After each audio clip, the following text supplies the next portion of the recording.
ఏదో అడుక్కోవద్దు, కొట్లాడి తెచ్చుకునేటువంటి సంస్కారాన్ని నేర్చుకోవాలని చెప్పేసి ఈ సందర్భంగా మీ అందరూ గుర్తు చేస్తాం. రెండో విషయం, ఎవరైనా సరే చరిత్ర తిరగరాయాలంటే ప్రతి ఒక్కరం ఏదో ఒకటి లక్ష్యం పెట్టుకొని గురి పెట్టుకొని కొట్లాడాలి.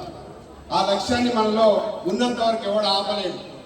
స్థానిక సంస్థల ఎన్నికలు వస్తూ ఉన్నాయి.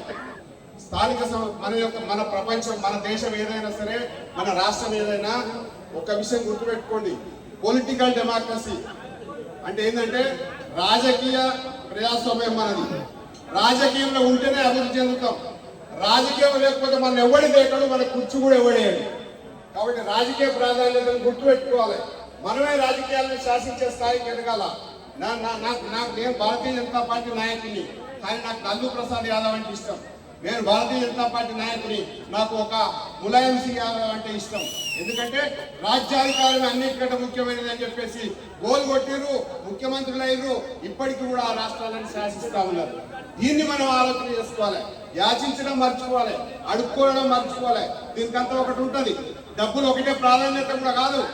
మన అందరం ఇక్కడ చదువుకున్న వాళ్ళు ఎంతమంది ఉన్నామో ఆలోచన చేయండి. చదువు అనేది చాలా ముఖ్యం. వేముల వీరేశం గారి గురించి ఒక మాట చెప్తా నేను. ఆయన కూడా మామూలు స్థాయి నుంచి వచ్చినవాడు, ఫైటర్. నేను ఒకటి సంఘటన ఇక్కడ చెప్తా. ఈయన మా ఊర్లో ఒకరు చనిపోతే ఫిరోజును పోసుకుని సూసైడ్ చేసుకుంటే ఆయన ఎమ్మెల్యే కాలేనప్పుడు నేను కూడా వచ్చిన, హైదరాబాద్ నుంచి కారు వేసుకొని వచ్చిన, మోకాళ్ళ మీద కూర్చొని శవాన్ని బయటకు వెళ్ళిన దాకా అక్కడనే కూర్చున్నాడు, ప్రజల కోసం కూర్చున్నాడు. మనం అది నేర్చుకోవాలి. ఎందుకంటే ఆయన నా పార్టీ కాదు, నాకు సంబంధం కాదు. మా ఊర్లో స్కూల్ ఉంది, పెద్ద కాపట్ల. స్కూల్కి ఏదైనా కావాలంటే నేను కూడా చేసేవాడిని. ఏదో అధికారంలో లేకపోయినా బహుమతులు ఇచ్చేవాడిని, అదో రకంగా ఇదో రకంగా చేసేవాడిని.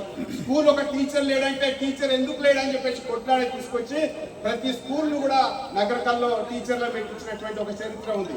అందుకోసం ఏం చెప్తున్నారంటే విద్య నేర్చుకోవాలి, తర్వాత డబ్బులు సంపాదించి నేర్చుకోవాలి.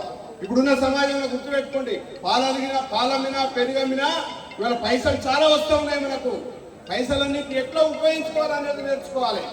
అంతే తప్ప పైసలు నడుము కలుపుకొని, నాకు తెలిసి యాదవ్ దగ్గర ఉన్నటువంటి పైసలు ఎవరి దగ్గర లేవు.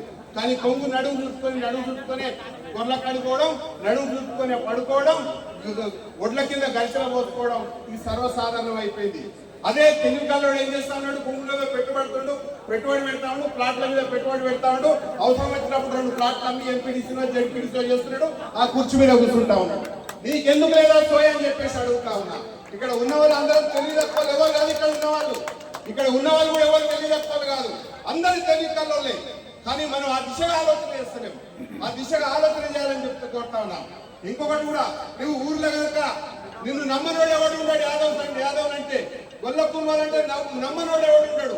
నమ్మితే ప్రారంభిస్తాడని తెలుసు, కానీ నువ్వు మాత్రం ప్రయత్నం చేస్తలేవు. నేను లీడర్ కావాలని అనుకుంటలేవు, నేను ఎవరికో పని చేయాలనుకుంటున్నావు. ఆ సంస్కృతి నుంచి బయటపడండి. నేనే సర్పంచ్ గెలుస్తా అని చెప్పేసి గట్టిగా నిలబడండి. 10 మందిని పోగు చేసుకోండి. వేముల వీరేశం టికెట్ ఎందుకేడో మేము చూస్తాం.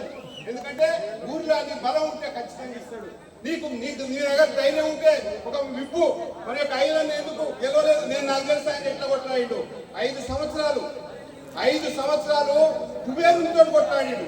1000 ఎకరాలు సంపాదించినటువంటి ఆసామితో కొట్లాడు. ఆయన దగ్గర లాస్ట్ 4 రోజుల ముందు పైసలు లేవు. ఆయన దగ్గర 4 రోజుల ముందు ఎలక్షన్ జెండా ఎత్తింది. ఆయన పైసలు లేవు, జెండా ఎత్తేసి దండం పెట్టి కూర్చున్నాడు, ఉందని తోడగొట్టుకున్నాడు. ప్రజలు గమనించరు కొట్లాడుతుందని చెప్పేసి ఆయన బీసీ అని చూడలేదు, ఓట్లేసి గెలిపించారు.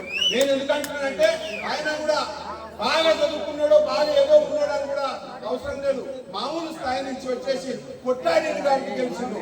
ముందరున్నాడు ఎంత బలవంతుడనే చూడలేదు. నా బలం ఆయన కంటే ఎక్కువ అని చెప్పేసి ఆలోచన చేసింది కాబట్టి ఆయన గెలిచిండు అనేటువంటి విషయాన్ని కూడా ఈ సందర్భంగా గుర్తు చేస్తున్నా. నేను ఎందుకు చెప్తున్నానంటే పేదవాడికి కూడా రాజకీయం కొట్లాడితే వస్తుందని ఈ రెండింటికే ఉదాహరణ. కాబట్టి నోముల నరసింహయ్య గారు ఒకటే విషయం చెప్పి ముగిస్తే, నేను నోముల నరసింహయ్య గారు ఆయన నగరకాల